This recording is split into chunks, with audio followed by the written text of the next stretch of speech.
আসসালামু আলাইকুম, আমি নার্গিস আক্তার। আমার নতুন আরেকটি ভিডিওতে সবাইকে ওয়েলকাম করছি। যে যেখান থেকে আমার ভিডিওটা দেখছেন বা দেখবেন, আশা করি সবাই সুস্থ আছেন এবং ভালো আছেন। আমিও আলহামদুলিল্লাহ ভালো আছি। তো বন্ধুরা, আজকে কোনো ব্লগ ভিডিও নিয়ে আসিনি। আজকে আমি একটা পিঠা তৈরি করেছি, ভাইরাল যে সুজির ভাপা পিঠাটা স্টিলের গ্লাসে। তো সেই পিঠাটাই আজকে আমি তৈরি করব। তো এই পিঠাটা খুবই ভাইরাল হয়েছে, তো সেজন্য ভাবলাম আমিও তৈরি করি। তো পিঠা তৈরি করতে আমি এখানে নিয়েছি সুজি, যে কোনো সুজি নিলেই হবে। তো আমি 3 প্যাকেটের সুজিটা নিয়েছি, আর আমি 2টা গ্লাসে করে রেডি করব পিঠাটা। তো সেজন্য আমি এখানে 1.5 কাপের মতো সুজি নিব। তো আপনারা যে পরিমাণে তৈরি করতে চান আসলে সেই পরিমাণে নিতে পারবেন। তো আমার কাছে তো স্টিলের গ্লাস বেশি ছিল না, তো 2টা ছিল, তো সেজন্য আমি এখানে 1.5 কাপ সুজি নিয়েছি। এটা দিয়ে আমার 2টা পিঠা হয়ে যাবে। তো এই পিঠাটা কিন্তু এখন খুবই ভাইরাল, আর খেতেও কিন্তু খুবই মজা। তো সেজন্য আমিও তৈরি করে নিলাম আর আপনাদের সাথে শেয়ার করে দিলাম। তো 1.5 কাপ সুজি নিয়েছি, সাথে দিব আমি 3 চামচ গুঁড়া দুধ। এখানে টক দই ব্যবহার করতে পারেন, অনেকেই টক দই ব্যবহার করে, কেউ ইনো প্যাকেট ব্যবহার করে, ইনো যে আছে সেটা 1 প্যাকেট দিয়ে দেয়। তো আমি আসলে এগুলো কিছুই দিব না। আমি আসলে এটা যেহেতু একটা পিঠা, তো এর ভিতরে দুধটা দিলে আমার কাছে মনে হয় বেশি ভালো লাগবে। তো সেজন্য আমি এখানে গুঁড়া দুধ দিয়েছি 3 চামচ, আর দিব 3 চামচ চিনি, আর স্বাদ মতো সামান্য একটু লবণ দিয়ে দিব। মিষ্টি জিনিসে অনেকেই লবণটা পছন্দ করেন না, কিন্তু সামান্য 1 চিমটি লবণ দিলে কিন্তু মিষ্টিটা ব্যালেন্স হয়, খেতে কিন্তু একটু ভালো লাগে। তো আপনারা না চাইলে না দিতে পারবেন, আর যার ভালো লাগবে সে দিবে। তো এখন আমি এগুলো সুন্দর করে একটু মিক্স করে নিব, তারপর আমি এটা পানি দিয়ে গুলিয়ে নিব।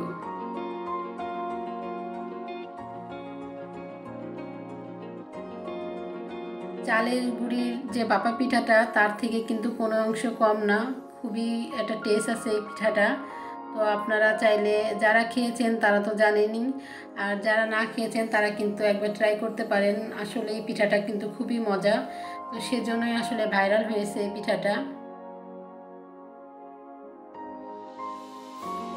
আর তৈরি করতেও খুবই সোজা, বেশি একটা ঝামেলা নেই। এই তো আমি এটাকে গুলিয়ে নিয়ে রেখে দিব।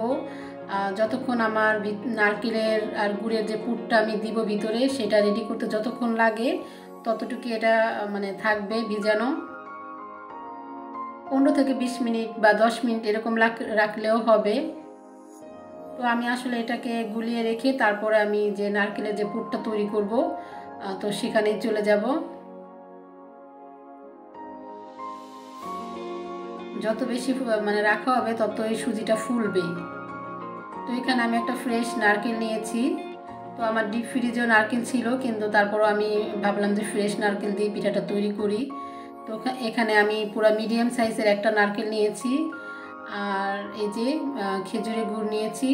তো পুরাটা আসলে গুড় লাগবে না, পুরাটা দিলে কিন্তু বেশি মিষ্টি হয়ে যাবে। আমি অল্প পরিমাণে দিব, 1 কাপের মতো হবে। আমি যতটুকু দেখিয়েছি গুড়, তারপরে কিন্তু আমি আরেকটু দিয়েছিলাম, সেটা দেখাইতে পারিনি। তো মোট 1 কাপের মতো হবে। আর আমি এখানে পুরটা একটু বেশি তৈরি করতেছি, কারণ আমি পিঠা তৈরি করব 2টা, তো আমার এতগুলো পুর তো লাগবে না। আমি এমনিতেই এটা রেডি করে রেখে দিব, যেন পরবর্তীতে আমি পিঠা তৈরি করলে যেন পুর তৈরি করার ঝামেলাটা না থাকে। তো সেজন্য আমি পুর একটু বেশি করে রেডি করে রাখবো। আমার আজকের পিঠা তৈরি করতে যতটুকু লাগবে আমি নিয়ে নিব, আর বাকিটা আমি রেখে দিব। এভাবে করে আপনারা পুরটা রেডি করেও কিন্তু ফ্রিজে রাখতে পারেন, তাহলে কিন্তু যখন তখন পিঠা রেডি করে কিন্তু খেতে পারবেন।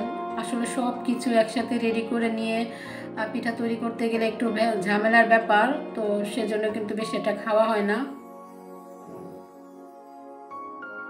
তো পুরটাকে আমি একদম শুকিয়ে আঠা আঠা করে নিব। এটাকে পানি পানি রাখলে কিন্তু যখন গ্লাসের ভিতরে এই পুরটা দেওয়া হবে তখন কিন্তু ভালো মতো সেট হবে না। যদি এটাকে ভালো করে শুকানো যায় তাহলে কিন্তু সুন্দর আমরা একটা একটা ইসের শেপ দিতে পারবো, লম্বা যে একটা শেপ থাকে সেই শেপটা দিতে পারবো। তো আমি এখানে 2টা স্টিলের গ্লাস নিয়ে নিয়েছি। আর এখন আমি এর ভিতরে একটু তেল দিয়ে ভালো করে একটু মেখে নিব। তেলটা দিলে কি হবে, পিঠাটা একটু তাড়াতাড়ি কিন্তু উঠে যাবে। আর তেলটা না দিলে কিন্তু পিঠাটা একটু লেগে যাওয়ার সম্ভাবনা আছে। আর তেলটা দিলে খুব সহজে কিন্তু পিঠাটা উঠে যাবে।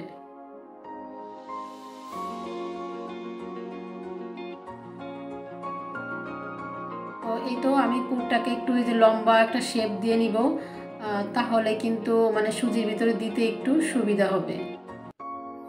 এই জন্যই কিন্তু আমরা পুরটাকে সুন্দর মানে একটু আঠালো করেছি, এরকম একটা শেপ দেওয়ার জন্য। আর দেখুন আমার সুজিটা ফুলে কত দ্বিগুণ হয়ে গেছে। প্রায় 20 মিনিটের মতো ছিল, তো সেজন্য ভালো মতোই ফুলেছে। এখন আমি এই সুজিটাকে এই 2 গ্লাসে ভাগ করে দিব যতটুকু হয়।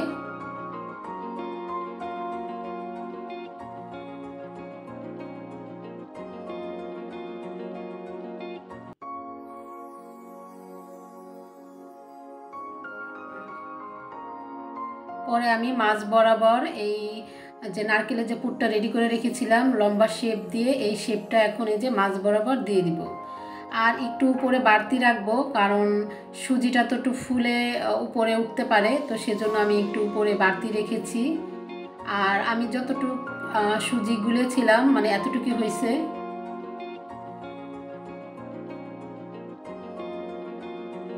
এখন এটাকে আমি যে ভাপে বসাবো, তো আমি একটা পাতিলের ভিতরে পানি দিয়েছি, গরম পানি, তার ভিতরে এই যে গ্লাস দুটো আমি বসিয়ে দিয়েছি। আপনারা এভাবেই দিতে পারেন, গ্লাস তো এটা আসলে এভাবে দেওয়াই ভালো, ডাইরেক্ট পানির ভিতরে। এভাবে কিন্তু সুন্দর করে সিদ্ধ হয়ে যাবে, পানি একটু ভিতরে ডুববে না। দেখেন আমি সিদ্ধ করে নিয়েছি। এখন আমি একটা কাঠি দিয়ে এটাকে চেক করব যে ভিতর পর্যন্ত ঠিকমতো সিদ্ধ হয়েছে কিনা। তো আমি এখানে মানে ঘড়ি ধরে 20 মিনিট জাল করেছিলাম, তো 20 মিনিট পরে এসে দেখি যে আমার পিঠা খুব সুন্দর করে সিদ্ধ হয়ে গেছে। দেখেন কাঠিতে কিন্তু একটুও ভরেনি। এখন আমি এটাকে নামিয়ে নিব, তারপরে একটু হালকা ঠান্ডা হলে তারপরে আমি গ্লাস থেকে বের করে নিব।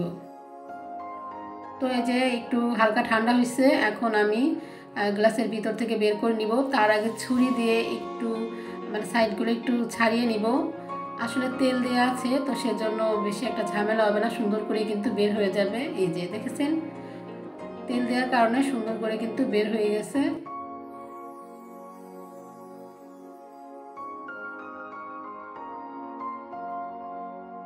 ওই পিঠাটা কিন্তু খুবই মানে টেস্ট।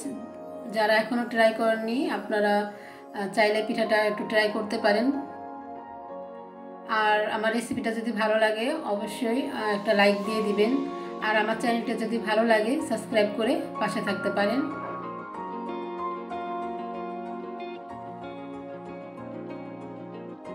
যারা পেজ থেকে দেখছেন আমার পেজটি ভালো লাগলে ফলো দিয়ে পাশে থাকতে পারেন। আর ভিডিওটা ভালো লাগলে লাইক কমেন্ট এবং শেয়ার করে দিবেন। আর কেমন হয়েছে আমার পিঠা রেসিপি অবশ্যই কমেন্ট করে কিন্তু জানিয়ে দিবেন। পিঠাগুলো কিন্তু খুব সুন্দর করে হয়েছে আর সুন্দর সফট হয়েছে। চালের গুঁড়ির যে পিঠাটা হয় খেতে যেমন লাগে, এই পিঠাটাও কিন্তু খুবই মজা হয়েছে, কারণ আমি গুঁড়া দুধ দিয়েছি। তো অনেকে আছে টক দই দিয়ে তৈরি করে, আমি দেখেছি, কিন্তু টক দই থেকে কিন্তু গুঁড়া দুধ দিলে টেস্টটা বেশি আসে। এতক্ষণ ধৈর্য ধরে আমার ভিডিওটা দেখার জন্য সবাইকে অসংখ্য অসংখ্য ধন্যবাদ। তো আমার ভিডিওটা এই পর্যন্ত ছিল। আর আমার পিঠার রেসিপিটা কেমন হয়েছে অবশ্যই কিন্তু কমেন্ট করে জানিয়ে দিবেন।